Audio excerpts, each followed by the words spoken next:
नमस्कार सर्वांना, कसे आहात सर्व. तर आजच्या एका नवीन ब्लॉगमध्ये मी ऐश्वर्या तुम्हा सर्वांचं मनापासून स्वागत करत आहे. भारतात येऊन आम्हाला जवळपास 1 महिना होत आलेला आहे आणि आमची सुट्टी छान चाललेली आहे. तर आज आहे रविवार, तर जवळपासच एका ठिकाणी आम्ही प्लॅन करत आहोत. तर आम्ही कुठे जाणार आहेत ते तुम्हाला पुढे ब्लॉगमध्ये समजेलच, तर ब्लॉग नक्की पाहत राहा. बसमधला प्रवास आमचा.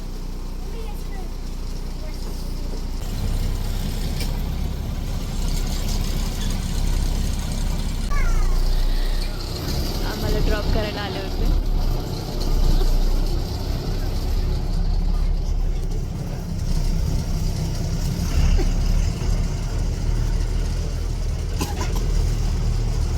लोकेशन अजून 5 किलोमीटर अंतरावर असताच आमची बस बंद पडली, तर आम्ही दुसऱ्या बससाठी इथे वाट बघत थांबलेलो आहे. 5 किलोमीटर. चला.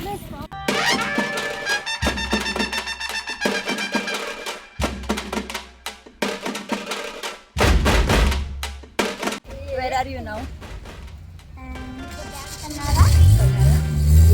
तर लोकेशन तुम्हाला समजलंच असेल. आम्ही आता आलेलो आहे पन्हाळ्याला आणि ही जी टूर गाडी आहे ती आम्ही घेतलेली आहे आणि 1 तासाचा प्रवास असेल. तर पूर्ण गड ते लोक फिरवून दाखवतील आणि सोबत गाईडसुद्धा असेल. 15व्या शतकात अबू युसूफ या कारागिराने उर्दू भाषा अरबी भाषेत शिलालेख कोरले आणि महाराजांनी हा गड जिंकलेला, म्हणजे गड बनवलेला नाही, गड जिंकून घेतला. जसा हा महाराजांनी गड जिंकून घेतल्यानंतर महाराजांनी हा गड जिंकून घेतल्यानंतर पन्हाळगडाला सिद्धी वेढा घातला महाराजांना पकडण्यासाठी. किल्ल्याच्या बाहेर 6 महिने वेढा होता. 4 महिने 23 दिवसामध्ये तर धान्य संपलं, पण महाराज विशाळगडला गेले. तो मार्ग तुम्हाला नंतर दाखवतो. हा बालेकिल्ला म्हणजे धान्य सुख राहण्याचे ठिकाण. पूर्वी धान्याची चोरी, त्या धान्यामध्ये विष बाधा होऊ नये म्हणून ही बॉर्डर होती. त्याच्या बाहेर खंदक होते की परदेश तो आतमध्ये येऊ शकत होते. आपण या दरवाज्यातून आतमध्ये आलो तो वरची पायऱ्या दिसतात. त्या पायऱ्या फसवण्यासाठी त्या भिंतीपर्यंत जातात, वरती जात नाही.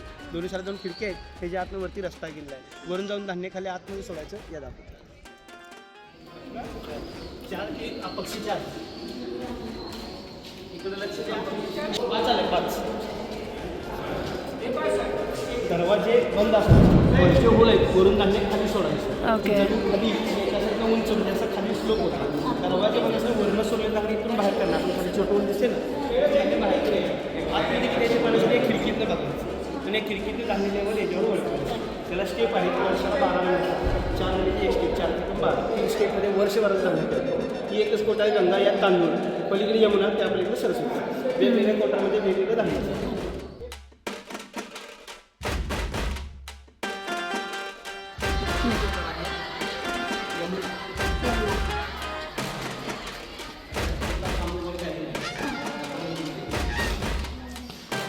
यमुना.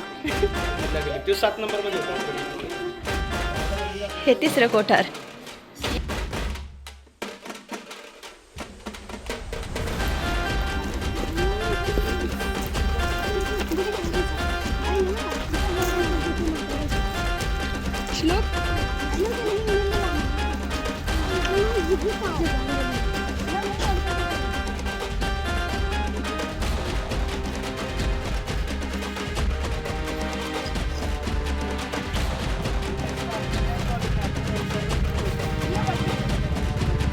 आता आपल्याला किल्ल्याची बॉर्डर आहे, त्या बॉर्डरच्या आतमध्ये फिरतो.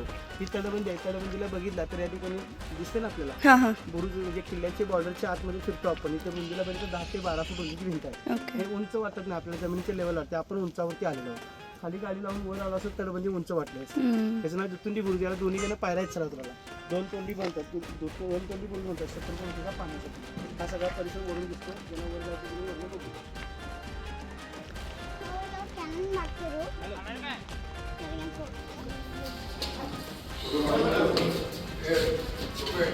इथून बरं.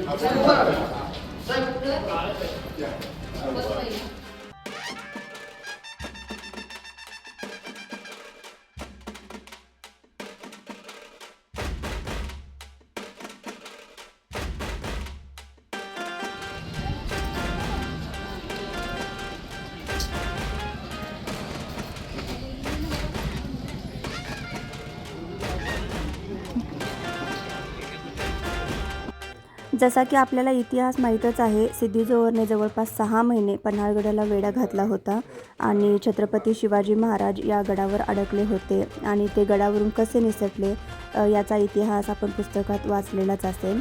तर आम्ही आज हा गड फिरलेलो आहे. जर तुम्ही इथे येणार असाल तर स्वतःची गाडी असेल तर तुम्ही गड फिरू शकता, नाहीतर बसनी जर आला तर 1-2 ठिकाण तेवढंच फिरून होईल. त्यासाठी तुम्हाला इथे रेंटेड जीप किंवा ऑटो वगैरे मिळतील. तर ते लोक तुम्हाला पूर्ण गड फिरवून आणतील आणि त्या गडाची माहितीसुद्धा देतील.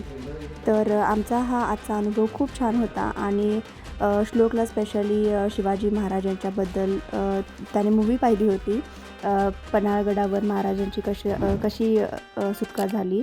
तर त्याला पाहायचा होता गड म्हणून आम्ही आलो होतो आणि त्याला खूप छानपणे त्या गाईडने समजावलं. कोल्हापूरच्या ठिकाणी जवळपासच तुम्हाला कोणत्याही ऐतिहासिक ठिकाणाला व्हिजिट करायचं असेल तर तुम्ही पन्हाळगड नक्की निवडू शकता. खूप छान ठिकाण आहे आणि जसं की मी सांगितलं तसं रेंटेड गाड्यासुद्धा इथे अवेलेबल आहेत. तर भेटूयात लवकरच पुढच्या व्हिडिओमध्ये. तोपर्यंत बाय.